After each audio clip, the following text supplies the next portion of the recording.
자, 이런 상황에서 또 새로운 뇌관으로 떠오른 일이 있죠. 바로 한동훈 대표 공격 사주 의혹입니다.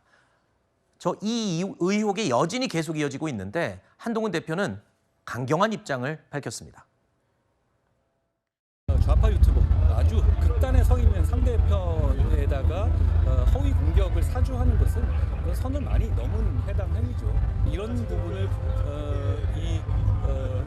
당이 알고서도 묵인한다면 공당이라고 할 수 없을 겁니다. 그러니까 필요한 조치를 취하는 것이다. 대통령실에서 윤 대통령 부부가 김대남 부부라면 전혀 친분이 없었다라면서 사실상 공격을 사주한 게 아니라는 취지의 안내를 좀 냈는데 무관하다는 입장을 내셨고요. 저도 그럴 거라고 생각합니다. 그렇기 때문에 더더욱 진상을 규명하고 책임져야 될 사람에게 책임을 물어야 하는 겁니다. 대통령실에서는 김대남 전 선임 행정관과 친분이 전혀 없다라고 입장을 밝혔습니다. 선을 명백히 그은 건데요. 한동훈 대표도 그 부분에 동의한다. 그러면서 이렇게 얘기했습니다. 그러기 때문에 더 진상을 규명해야 되는 것 아니냐. 이렇게 얘기를 했습니다.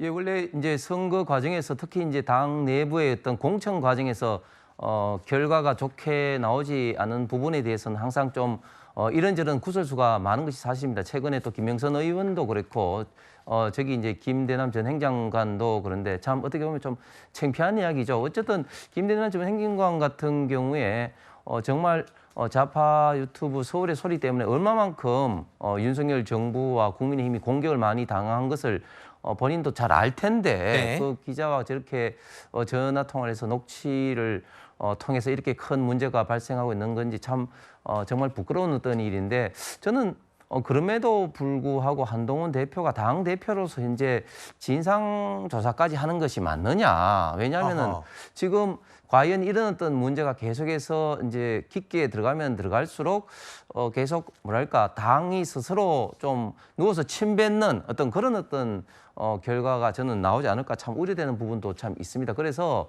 저는 김대남 씨가 여기에 대해서는 철저하게 잘못을 인정하고 좀 뭐 이런 어떤 그 행위에 대해서는 철저하게 반성과 더불어서 그 이후에 어떤 행동도 당연히 해야 되겠습니다만은 네. 과연 어떤 이런 부분에 대한 진상조사가 과연 어디까지 진상조사가 될 것인지 과연 그것이 누구한테 이로울 것인지 좀 생각을 해본다면 네. 좀 진상조사에 대해서는 저는 반드시 바람직한 어떤 조치라고는 생각되지 않습니다. 네, 성 의원님은 물론 개인 의견을 전제로 이렇게 말씀해 주셨지만 국민의힘 내부에서도 의견은 엇갈리고 있습니다. 한동훈 대표의 의견대로 조사를 철저하게 해야 되는 의견과 너무 갈등을 조장하는 거 아니냐 이런 의견이 맞부딪히고 있다는 부분을 제가 다시 설명을 드리고요. 또 여당 내부에서는 이 녹취 파문을 일으킨 김대남 전 선임 행정관의 서울보증보험 감사직 이 자리는 사퇴를 해야 되는 게 아니냐라는 언급이 직접 나오고 있습니다. 국민들께서는 그런 형편없는 보안의식과 공적 의식이 있는 사람이 중요 공기관의 임원으로 계속 근무하고 있는 것, 거기에 임용된 것 자체에 대해서 이상하다고 생각하실 겁니다. 이 정도로 당정에 부담을 줬으면 사직을 해야 돼요. 근데 사직은 안 하고 탈당을 했어요. 너무 신기하더라고요. 도대체 뭐가 그렇게 있기에 네. 이러한가에 대해서 우리가 좀 따져볼 필요가 있고 감정 싸움으로 계속 번져 나가고 있을 수 있는 거잖아요. 김대남 그분도 해당 금융기관의 그 직책에서 사퇴하고 끝내는 것이 정치적으로 책임지는 거라고 생각합니다. 오늘 일간 신문, 조간 신문 보도에 따르면 김대남 전 행정관은 이런 입장을 밝혔습니다. 녹취록 파문과 본인이 공기관의 임원으로 간 것은 별개다. 이런 입장을 밝혔습니다. 사실상 사퇴할 의사가 없다라는 뜻 아닌가 싶은데 글쎄요. 이렇게 되면 아까 우리 송 의원님도 좀 반성을 하고 좀 사과를 해야 되는 필요가 있다라고 했지만 그런 건 안 보입니다.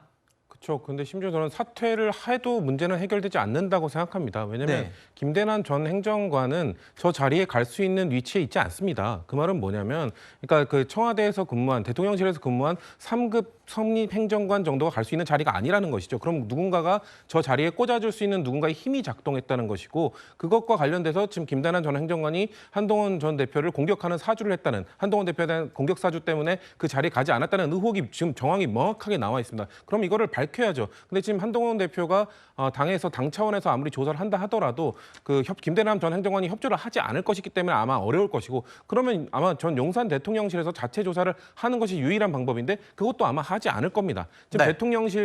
대통령 부부와는 뭐 처음에는 일면식도 없다고 했다가 같이 찍은 사진이 나오니까 이제는 친분이 없다로 바뀌었는데 그러면 친분이 있는 누군가가 그 중간다리 역할을 하면서 이 사람을 이 자리에 꽂아준 것 아니냐는 의혹 충분히 제기할 수 있습니다. 저는 이거를 명명백백히 지금 공공기관에 저렇게 연봉 3억까지 받을 수 있는 자리에 저런 사람을 앉혔는데 아무런 그냥 조건 없이 아무런 처벌 없이 그냥 사직한다고 퇴직한다고 문제를 덮는다? 저는 절대 안 된다고 생각하고요. 왜 저 사람이 저 자리에 갈 수 있었는지를 명명백백히 밝히는 것이 저는 국민의힘이 해야 될 윤석열 정부가 해야 될 책무라고 생각합니다.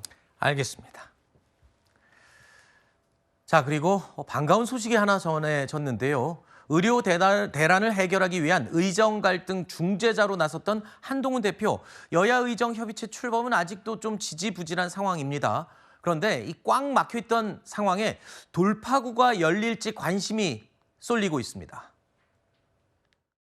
의제를 정하지 않고 전제 조건을 하지 않고 모두 다 참여를 해서 정말 진솔한 그런 방안과 협의를 논의해보자 하는 그런 입장입니다.